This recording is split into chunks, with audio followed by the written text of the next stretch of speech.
Hello, everyone. Welcome to this first session in English. It's a bit weird to record this uh, in English because I've normally done this in Spanish. I've done it so many times that I've lost count. But here we go, a new challenge, and I guess that's what life's all about, right?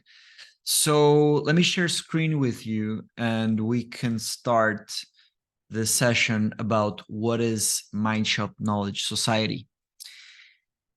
This video is going to be sent out to everyone who has taken the sample lecture for any of our courses in English. And I hope it answers the question, what is Mindshop Knowledge Society? All right. First of all, I like to start by saying thanks. That's kind of a tradition, an ongoing tradition that I've developed. I like to say that I stand in the shoulders of giants. Of course, this is a phrase that's dated back to the 12th century. It became popular with Isaac Newton. And he said that, if I can see far, is because I'm standing in the shoulders of giants.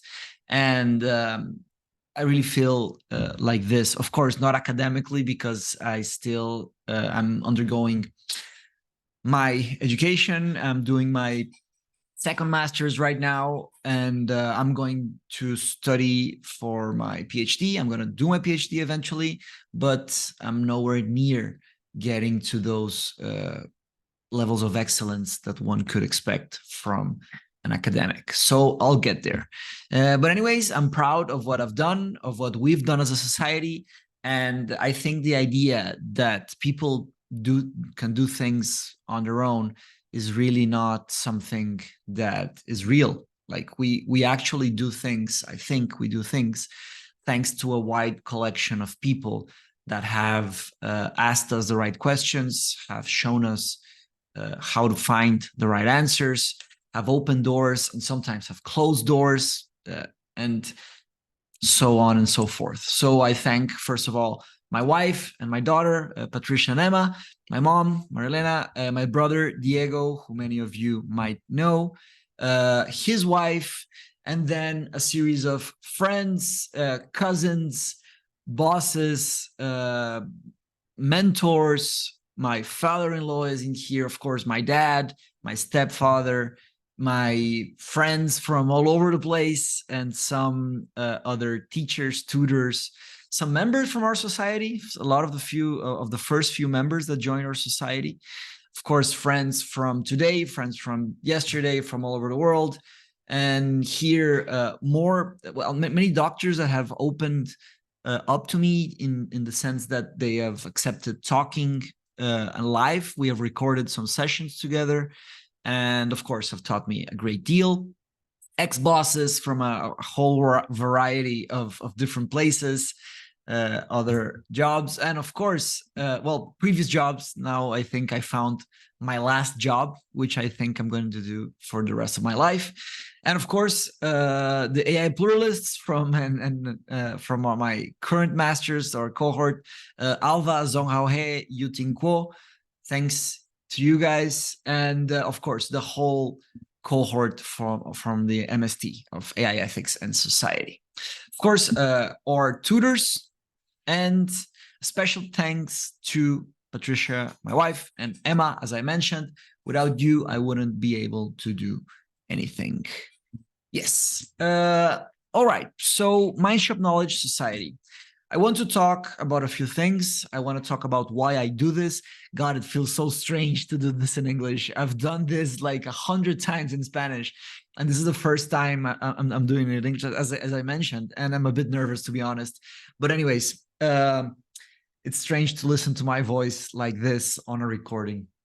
So I want to talk about why I do this.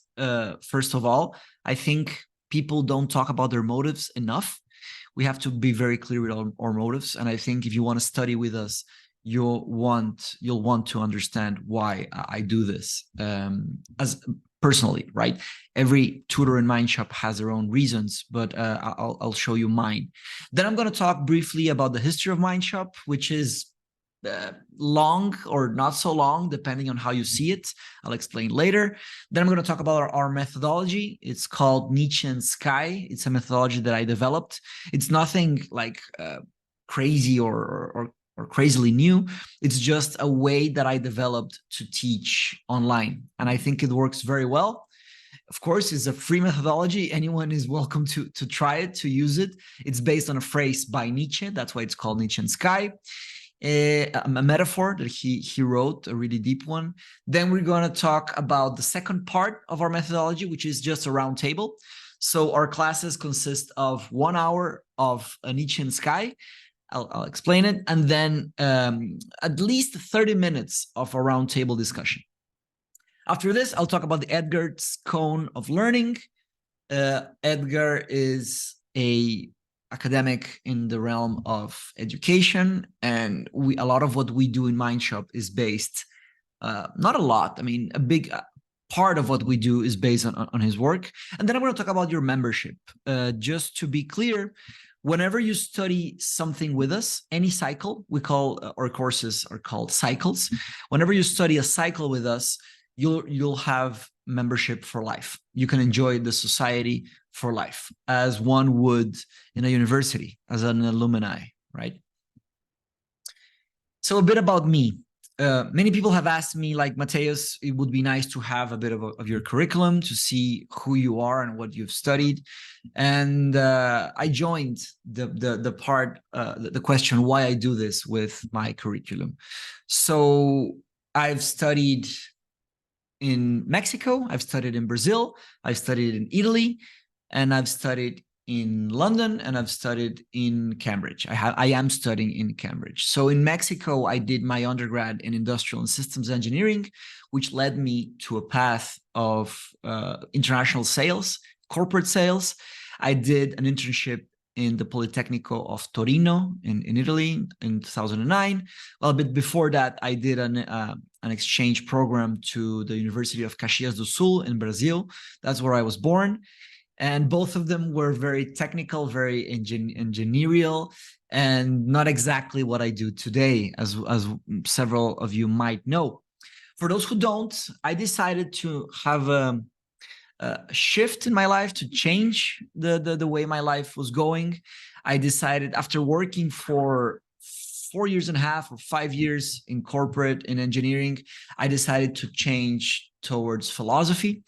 My choice was to do a bachelor in philosophy, but that was too crazy, too wild, too long. To imagine 4 years.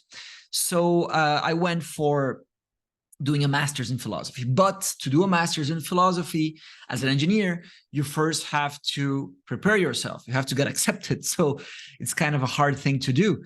And for this, I decided to join University College London, where I studied at an undergraduate level. I studied philosophy and European literature. After 1 year of studying this bachelor, I dropped out and applied. Well, not dropped out. During my undergrad, I applied for a master's at King's. I got accepted. I also applied for a master's at UCL, University College London. I also got accepted, but I went for King's. To be honest, I went for King's because I wanted to see a new environment, a new university, and the Department of Philosophy at King's College London is really, really good. The research is really world renowned, right? Pure philosophy, I'm talking about pure philosophy. I did my master's there, it's an MA. I did it in, I mean, you can choose your own path in King's when you do a postgraduate degree. And I graduated with merit.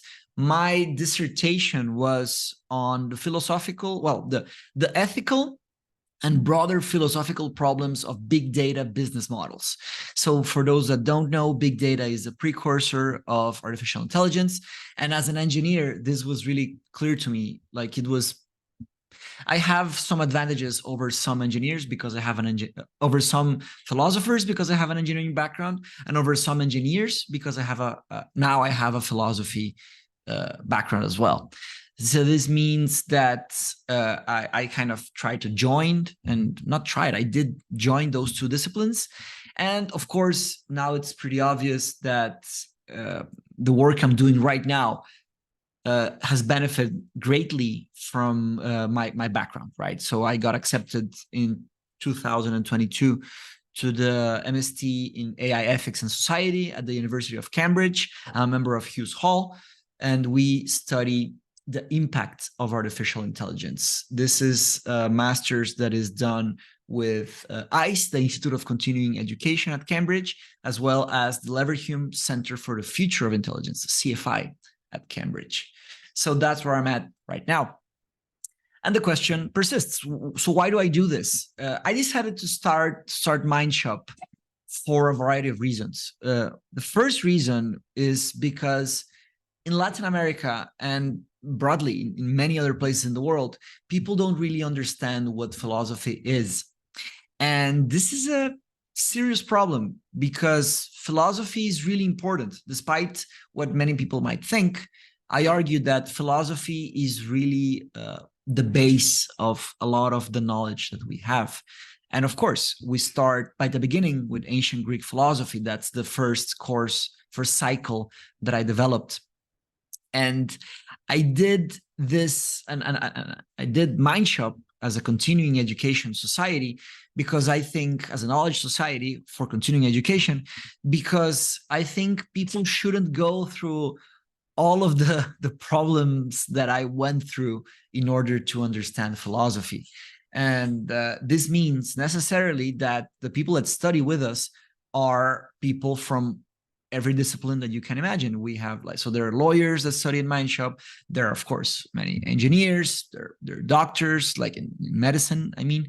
But there are also students from all over, people from 15 years old to 70 years old, people with bachelors, people with masters, people with their PhDs, anyone really who wants to learn a different topic, but don't want to join like a big program at a university, etc. Right? So we do 10-week courses, as you have seen probably on your sample class. And it's a way to complement your curriculum to explore new fields. As the world is getting increasingly complex, I believe we should also have formations that are increasingly complex, and this is a challenge. So I kind of go against the status quo of hyper specializing. I try to broaden people's horizons by teaching this. I'll tell you a bit more about my courses in a while. My courses for now, as I record this video, are only in Spanish, but soon enough, I will translate everything to English, starting with ancient Greek philosophy, and I will start teaching that soon. Probably if you're getting this video down the road, like in the next few months or years, you might be getting this video for one of my courses. So yeah, I have to, record it thinking about that. And again, why do I do this? Another reason is that I love it. I like it. I think the pandemic brought great grief to the world. But it really came with a small silver lining. I know it's controversial to say this, but education went through a revolution. Of course, the workplace went through a revolution as well. And now I think that we are, when I say we, I should be more specific.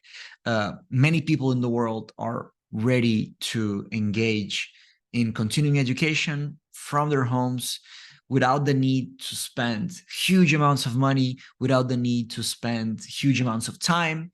I think with discipline and with a well-structured program, people can learn well. And it's also nice for our side, right? So Mindshop has two aspects per se. One is intellectual, academic, right? To learn, to understand, and the other is a social aspect. And I believe we learn better with friends. In general, that's an idea that I have, because of course with enemies, it gets personal, it gets rough, it gets strange. Not to say that we don't need discussions, we need discussions, but I think that a good and coherent discussion with a friend can really get you a long way, right? And of course, the Greeks help us a lot with this. Ancient Greek philosophy is at the heart of Mindshop. That's why it's probably our most popular course. And yeah, anyways, I think the world needs this, and I like this, and I believe I'm good at it. And some people also believe this, but you'll be the judge. All right. So this is the center that I belong to right now. It's called the Leverhulme Center for the Future of Intelligence. We are exploring the impact of artificial intelligence. Well, I'm not a researcher here. I'm a student here. I'm on the 2022 cohort. It's the second cohort to the point where I'm recording this video. Cohort number 3 has already begun. Cohort number 1 has finished. So we're kind of like the middle children passing the, passing the torch. And it's been an amazing experience. It's probably one of the hardest and most interesting things I've done in my life. And I've probably met one of the most intelligent and interesting people I've met in my whole life. I'm really honored to be a part of this. And I'm very proud of the work that we've done. And I'm impressed with people on a daily basis. Every time I talk to one of the people that are studying with me, I ask myself, like, why am I here? why did they choose me? But anyway, thank you. If someone that is part of this is seeing this, thank you for everything. And yeah, the CFI is an institution. It's a center that is a joint effort from the University of Cambridge, most of all, but also University of Oxford, the Leverhulme Trust, University of Berkeley at California, and the Imperial College London. And there are a few others that have joined forces with the CFI. I just haven't updated this slide. I apologize, but if you want to go into lcfi.ac.uk, or you can just Google CFI, you're going to find our website and you can see more about that. Why do I show this? Because in the future, of course, I plan on creating cycles about the ethics of AI. And I plan to keep collaborating with the CFI as long as I can, because they're great, they're smart, and they're good people. They have great characters. So yeah, that's this part. Then I'm going to explain a bit about our vision. This is an ongoing thing, and I did not write this on my own. We have an email that is mindshop.vision@gmail.com. If you want to be a part of our vision, please email me there. From time to time, I read what people have been writing and I iterate. Okay, so for now, this definition kind of stabilized. But if someone wants to challenge our vision, please do. I mean, I'm a philosopher. Besides an engineer, that means that I like arguing. If you give me good reasons that support a coherent conclusion, of course, I'm inclined to listen to you. All right. So please reach out and talk to us. For now, what we have is this. Our vision is to help form well-integrated people through continuing education, promoting thinking which is coherent, independent, and free from external agendas. If I had to define what kind of people join Mindshop, I would have to say it's curious people that want to, learn new things, meet new people. And we don't really get involved in things like ideologies or religions or politics. Mindshop is about learning, Of course, one thing I notice here is that the social aspect is not ingrained in our vision, which is something that I will probably include in the near future. But it is in our DNA. Like Mindshop is necessarily, well, it's a society, right? So I'll talk a bit about how that works down the road, all right? I don't plan this to be a long video, so let's keep moving. This is one of the phrases that actually inspired me to build Mindshop. And now that after 3 years of actually of us existing as a society, I think part of this is not from Hume. I think part of this is something that I wrote. because when I was translating this from Spanish to English, I just found the first part. I didn't find the second. I did find the second in my journal. So anyways, just a bit of a disclaimer here. I'll read it as if it was from David Hume, but I'll talk about that bit later. It says, the mere repetition of any past experience, even to infinity, will never give rise to a truly original idea. And then this is the bit that I haven't found from Hume, that it's probably something I wrote. For new ideas to emerge, we must create new experiences. We must weave our thoughts together. This is from David Hume. He's, of course, several people might know him in the English-speaking world, Scottish philosopher, 18th century, comes from a foundational book on epistemology called An Inquiry Concerning Human Understanding. And I apologize for this, but I don't know if this is completely from Hume.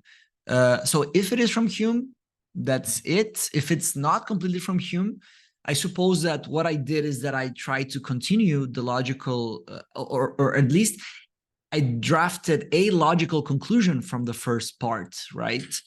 I think that, well, he was an empiricist, and for him, for Hume, to really understand the world, we have to look for evidence, but not any kind of evidence. We need to look for empirical evidence, which is evidence that comes through our senses.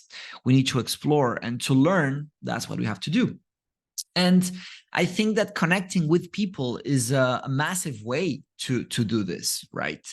And yeah, that's basically the idea. I think that by doing the same things, well, Hume thinks this, right? But I agree with him. If we do the same things over and over and talk to the same people over and over, we're never going to get anywhere new, even to infinity, he argues. And the second part, either him or I, it's getting complicated, I'm sorry, either him or I argue that to create these new experiences, we have to weave our thoughts together, right? If we want new ideas to emerge, we have to integrate new things over and over again. All right, so a bit about our history. Mindshop began in my mind in 2014. It was just an idea. The actual story is that it's a bit longer. I'll tell it to you some other time. But the first iteration of Mindshop was just a coffee shop. I was in Sao Paulo, and I said, like, I want to do some different things with my life. I don't want to keep going on the path that I'm going, right? This parenthesis that I made about my academic, in that time present, but in that time future, and this time that like the actual present. Like, I changed from engineering to philosophy, and now I'm kind of in the middle, right? It was just a coffee shop that had a philosophical base. I thought about a stage where people could recite poetry, or a band could play, but I also thought about having like small workshops, right? The original idea was to have a workshop for your mind. It's not, so I call it a mind shop. That's kind of lame, kind of, silly, but that's what philosophers do. When one engages in a dialectical process, as Plato would say, or the Socratic method, one is doing kind of that. We're workshopping ideas. So that's how it came, how the name came to be. But now it's more than that. It's much more, of course. The idea started to change in 2015. I drafted some ideas with my brother, and he's a designer, and now he's much more than a designer. But at the time, he was a designer, an entrepreneur. He had a company called Foodlosofia, where he joined food and philosophy, right? It was about food design at an not industrial, at a corporate level. And he had great designers, and they had great ideas, and they started doing projects much beyond, much more at a broader scale than just food. And that's where the first logo came out. Milo, he's the guy that did this. He's a designer. He's a genius.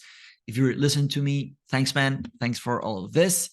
Then, so that's where Mindshop Idea Hub was born, right? And this was really connected with my brother. Then I went to London, and everything changed. I studied my master's from 2016. Well, my year of undergrad, then my master's 2016 to 2018, and Mindshop London was born. All of this is just theoretical. I did a few experiments in London that failed. I did some mind shops in London, but the idea is about social. The idea was about social innovation center. That was like the last name of Mindshop was Mindshop Social Innovation Center. Then in 2018, I developed Mindshop Monterey. I came back to Mexico. I started working for one of the biggest newspapers in Latin America. It's called El Norte, Grupo Reforma. And I started to do a bit more experimenting. I started to do a bit more of these mind shops in Monterey. I also started my podcast with my brother, Ruzzarin Bros. It's in Spanish. During this time, of course, in 2018, the podcast started, and it lasted until 2020 or something. And then we started recording other things and working on other projects. But it was a great experience. During this podcast, I announced that I was doing some lectures. I was starting Mindshop kind of a bit more formally. And the first 5 emails that I got were of people that wanted to study philosophy with me. And I did some philosophical mentoring. It was crazy back then, but actually now I'm starting to like the idea again. I might do that again. It was one-on-one philosophy.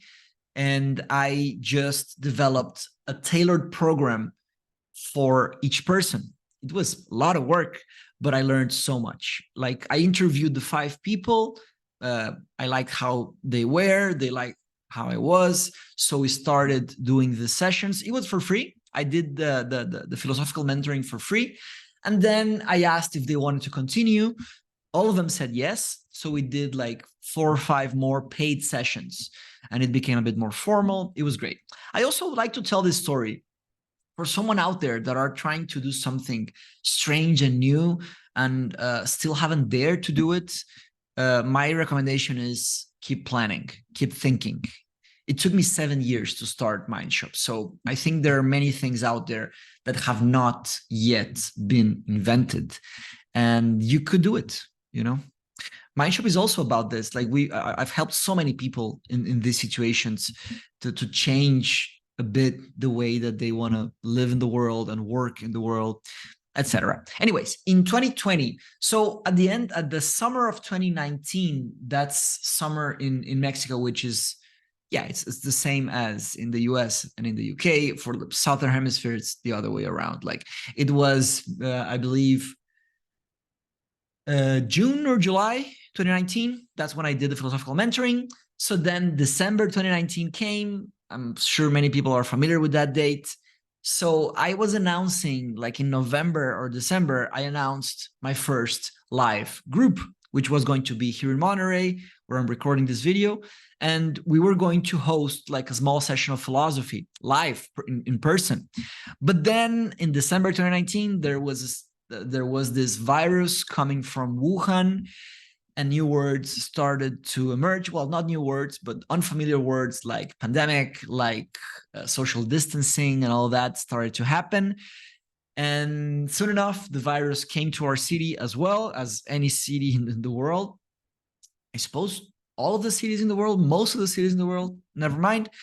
So we went on lockdown. So I had to, like the people that paid, it was like 8 people that paid to study.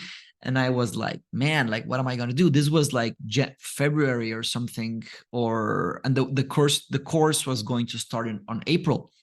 Yeah, it took a lot of time to do that. And then anyway, I said, it's going to be online. I'm sorry, we can't meet. It's illegal. It's unethical to meet. So we did it online, and I think it was 12 people. That was the first group. History of Ancient Greek Philosophy, 12 people or 14, something like that. That was HP1, the first group that we ever did. Today, I'm happy to mention that we are on group HP28, History of Philosophy 28. I've done that course 28 times. And I also launched in 2020 Mathematical Knowledge. I do not teach this. This is taught by Andres, Professor Andres. right? And he is the maths tutor. In 2021, I launched my second cycle. It's called History of Moral Philosophy. And we are, this date, we are on because it was originally called ethics, right? It's E13, and we're starting E14 next week. Then we launched a course on the Anthropocene, 3 PhDs in climate science and physicists and economists. Well, they do a bit of everything, and the Anthropocene is about everything. Literally, it's crazy. It's about the new human age. They do a course on the Anthropocene. Of course, this is still in Spanish. Perhaps in the future, this could be done in English as well. We'll see. And then in 2022, I launched my third cycle, which is called History of Philosophical Aesthetics. Also in 2022, Dr. Pedro Vélez launched his cycle on physics. Our cycles are composed of 10 weeks of study, plus normally a mid-cycle project and an end-of-the-cycle project. We also do tutorials and discussions, etc. That's the physics one.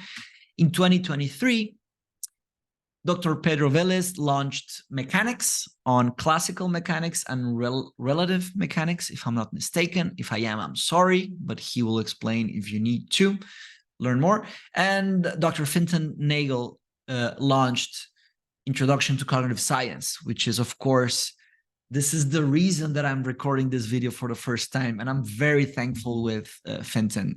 Besides being a great scientist, a great academic, he's a great friend and a great person, right? We've been working together for a while, right?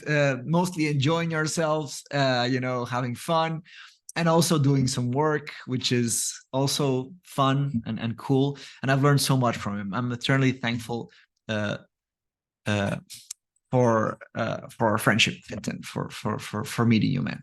Hope this is one of the first of many collaborations that we're going to do down the road. I have not launched any cycles this year in 2023 for the reason is simple. I am doing my master's, and my daughter has just been born. Emma, if you're listening to this down the road, I love you. You are the light of my life, of our life, Patricia and me, right? And anyways, in 2024, I will launch the history of epistemology. And on 2025, I will launch the history of metaphysics. Okay, those are the first 5 cycles that I am going to develop. Those 5 cycles are going to be called together Introduction to Philosophy. Introduction to the History of Philosophy. That's going to be my course. Okay. Anyways, my methodology, or our methodology, or your methodology, I created this, but who cares?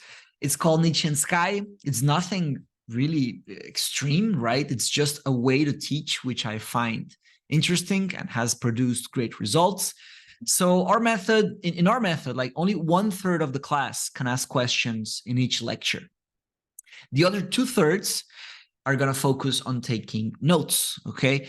Each week we rotate, okay? So it's 1/3, then 1/3, then 1/3, all the way to the end. This logically means, well, how do I choose the first ones? It's the first people that join. That's kind of a way of saying thank you. The first ones that join have the opportunity to interrupt us as tutors. You just raise your hand and you can interrupt. It's really how we like to work. And of course, it's on week 1, then on week 4, then on week 7, and on week 10. So the first people that join, the 1/3, 33% of the people that join at first are the ones that are going to have more time to talk during the classes, right? It's 4 times. The others are going to have 3 times, right? Then everyone is going to get a chance to speak. Don't worry, because we have also discussions. But this is a way to keep the ball rolling, keep the class moving. And in this way, the introverts have a bit more of a mic time to talk, so they talk more. And the extroverts, like the parrots, like me today, I used to be much more of an introvert in class, right? The extroverts, the parrots, have to shut up a bit more, we remove the microphone from them, right? And this is a nice mix, it becomes very interesting, and it builds up. Like every time you're on the Nietzscheanskaya, you're like, I'm going to talk this time, but maybe you don't. And then you wait 2 lectures, and then it's another chance. And then, you start becoming braver and braver. I think studying is a lot about bravery. It's not necessarily something about intelligence, which it is, of course, as well. But you got to be brave. You got to get out there. You got to get dirty. Okay. So why is it called Nietzscheanskaya? Because of this phrase. There is a philosophical side to this. The phrase is this. It says, he who has much to proclaim one day stays silently much immersed within himself. He who has to kindle the lightning one day must for a long time be a cloud. What Nietzsche is trying to say here, one of the things he might be trying to say here, because there are many interpretations, of course, is that, well, interesting and powerful things in the world do not happen on their own, right? They happen because someone was carefully planning, was carefully thinking, was really lovingly writing about it, and then thinking and reflecting, and then little by little opening to the world. And then something happens, right? This process, he is, as a naturalist, right? Nietzsche, he talks about the cloud, a metaphor of how we condense ourselves. Like lightning doesn't happen from scratch, right? You gotta condense yourself. So using this metaphor, I developed this methodology so that 2/3 of the class are condensing themselves. 1/3 of the class is talking, right? But then you start to condense yourself, and then you can produce lightning. That's the idea. Of course, this metaphor also works in another level. Like when you study a lot and then you write a paper, you kind of condense yourself in this way, and then you can spark lightning. Like could be something small for the world, but it could be massive for you. It could be huge for you. And this means that you have to be silent for a long time, and that is kind of a property of the way we are. It's part of our nature, right? Like when we ask the philosophical question, what is human nature? What we're really asking is, what are we? What kind of thing are we, right? So I believe Nietzsche got it right. But of course, for those that really want to talk every time, we have the second part of each lecture, which is the round table. So after 1 hour of Nietzscheanskaya, we have 30 minutes at the end of each lecture for a round table discussion. Here, anyone can talk, even if you're not on Nietzscheanskaya, we just imagine we're sitting on a round table because it's all digital for now, yeah? And we talk, right? The objective is to understand what we have been studying and understand the importance of studying these things, right? Of course, to get to know each other and a whole wide array of things. People tell jokes, people tell personal stories. It's like in Mindshop is not exactly the same as a university. It's a bit more relaxed, a bit more personal. And I think it's an interesting way to learn, you see. Of course, it has its limits as anything else, but we like it, and I invited you to join us. I hope you decide to join our society. Of course, the bigger the group, the bigger the round table. I've had the pleasure and honor to teach a group as big as, I think the record is 360 something students in one group. That was HP 27, I believe. HP 28 has 220 or something. I don't know, something like that.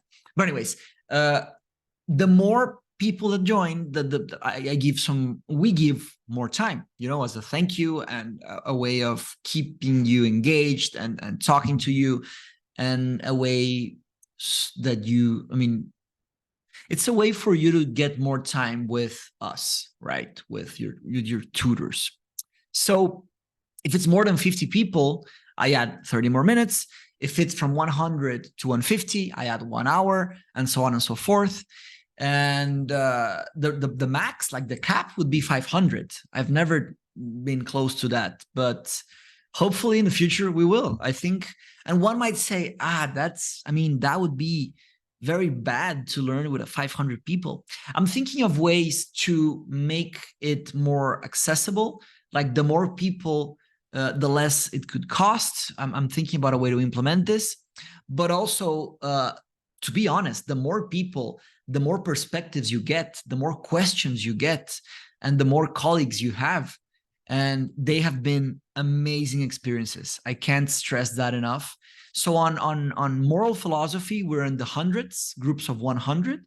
And in philosophical aesthetics, our record is 80 people. So we're getting there. And the more people join, like it gets much more interesting, because you get people that are, like every time one person asks a question, everyone can hear it. So it's becoming really kind of really eye-opening, really, really interesting, right? Of course, this can only be done online, I think, but it could be tried live. Anyways, that's how we work. This is Edgar's cone of experience. Is not, to be honest, is not like the main thing that we use. Like we use classical methods of teaching, right? But we keep this in mind. So we like to involve you more and more and more, right? So the idea is that people generally remember 10% of what they read. Of course, this is at the beginning. If you get very good at reading and become a great reader, this, of course, could increase exponentially. Think about people that study medicine, for example, or study law, or of course, philosophy, right? It's really about sticking with the text, going back and forth, using a dictionary, using a thesaurus, using encyclopedias, and being very, very, very patient with yourself and isolating yourself to read better, etc. People remember 20% of what they hear. Of course, learning is about understanding, right? It's not about only remembering, but it's the first step. If you don't remember stuff, you can't really understand stuff, complex stuff, right? But it's not about memorizing. I want to be very clear with this. Like Mindshop is not a memorizing society. And I think that's a big problem with many places around the world, like some academic contexts, inside or outside academia, but in schools generally, they like to make people memorize things. We don't do that. We like to make people understand things. That's a whole different thing. If you memorize something, it's going to last for a few months or maybe years.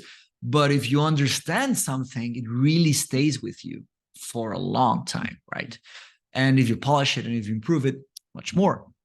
So according to this cone of experience by Edgar Dale, we remember 30% of what we see, then 50% of what we see and hear, right? Like here's where images, videos, and then exhibits, going to an exhibit, watching a demonstration, this all works way better for learning, right? So on the right side, we have what people are able to do. So if you read in here, you can define, describe, let's explain. If you do the next batch, you can demonstrate, apply, you can practice. This is very Aristotelian. This is very, important, of course, right? Aristotle thought that practice is key to understanding and to learning and to knowing. People generally remember 70% of what they say and they write. That's why writing is so important. And why participating on hands-on workshops are important. Discussions, roundtables, taking notes, of course, doing homeworks and writing essays, all of that, doing exams, of course, as well. And that's why we also design collaborative lessons, like you'll see in your course, right? And then 90% of what people do. This is why I think we don't leave things in theory. Right? Like with languages, if you want to learn a language and you want to learn it well, as soon as you learn something new, go out into the world and practice it. Repeat it like a parrot until it's clear what it means and what it does, And I think that's how I teach philosophy. I recommend that people go out and try out a few arguments, And anyways, that's how you can analyze, define, create, and evaluate if you do this last tier. All right. So other Mindshop cycles, these are my cycles. We also have others. So mine are ancient history of ancient Greek philosophy, history of moral philosophy, history of philosophical aesthetics, history of epistemology, and history of metaphysics. You can see the years of when we launch these, right? We do give out, we're almost done. I'm sorry, this is a bit longer than I expected, but it's nice to have, nice to do a thorough explanation. And you can watch this in fast forward if you want, and you can come back to it whenever you want. So this is, maybe I shouldn't have said that fast forward thing. Now, probably many are like, what? Can I just, speed this up? I don't really recommend it, to be honest. Just, you can pause it and watch it later. I think it's actually preferable. This is how our diplomas look. These are certificates, right? It's not like we are a university yet. We're a different kind of thing, but we do give out certificates. But to get our certificate, you need to write your final project, which is an essay. Okay, and this is going to be included in your diploma and your certificate, right? Like this gives weight to our certificate because I usually, what I've done so far is that I give the certificate to people who just complete the course. But of course, and we don't grade you. This is something another interesting aspect of our society. We don't give you quantitative feedback, but we do give qualitative feedback. So when you send a homework to us, we respond, with recommendations,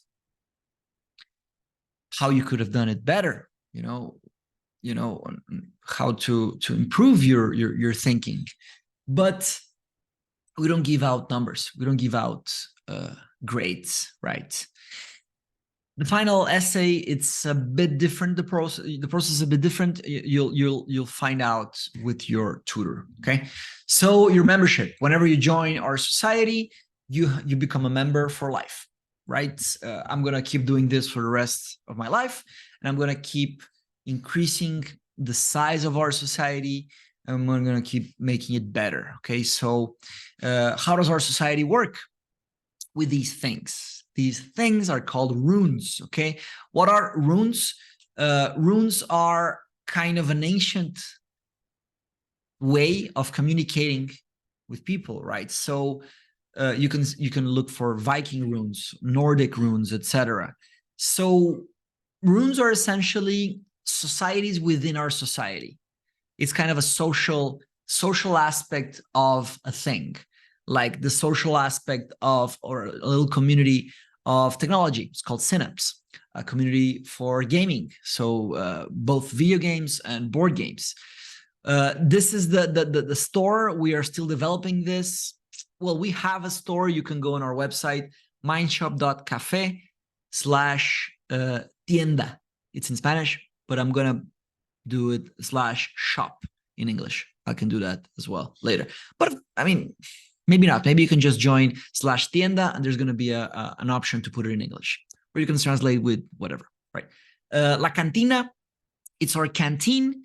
Of course, canteen in English is with a C as well as in Spanish, cantina, but we write it with a K because of Kant, Immanuel Kant. It's a philosophical bar, digital philosophical bar. Every 15 days, we go on Zoom, we have drinks, talk about philosophy and other subjects.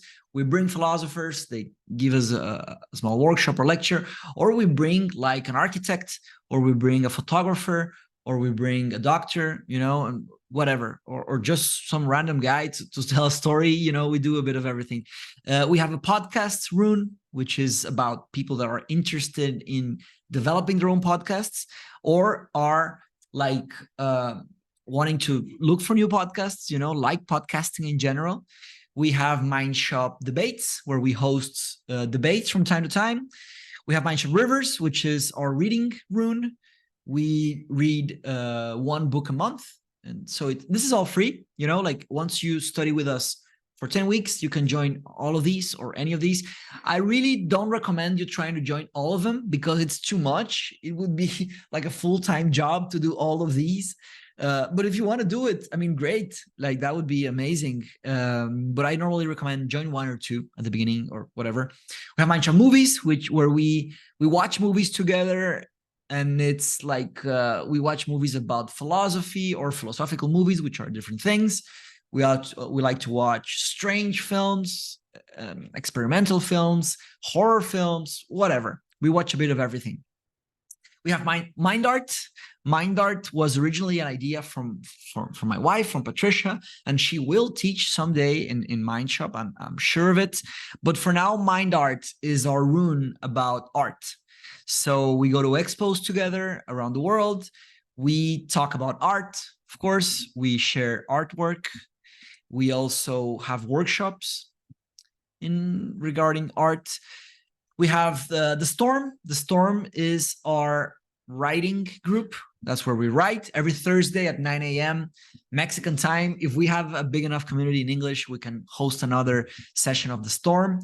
It's called Shut Up and Write. That's not a concept from our society. This began in San Francisco, if I'm not mistaken. People just join, shut up, and write. That's all that there is to it. So we host that, and of course we can publish. We publish our work on the Storm. Well, it's called, yeah, the Storm is like, if one essay is like lightning, several essays are a storm. That's the general idea. It's kind of our philosophical magazine as well. We're going to publish the first edition soon enough, and of course we have Mindshop Music, which is about music. Sharing music, listening to music, discussing music, the philosophy of music, the psychology of music, etc. All right. There's much more, but you'll find out about it along the way. Oh, and you can only join these rooms after you finish your course. Then you become a full-fledged member and you can join all of these. Why do I do this? Because I don't want people to get distracted, right? You are still invited to the canteens and to the Mindshop Movies every Thursday. We rotate between those two, but you're not able to join the groups.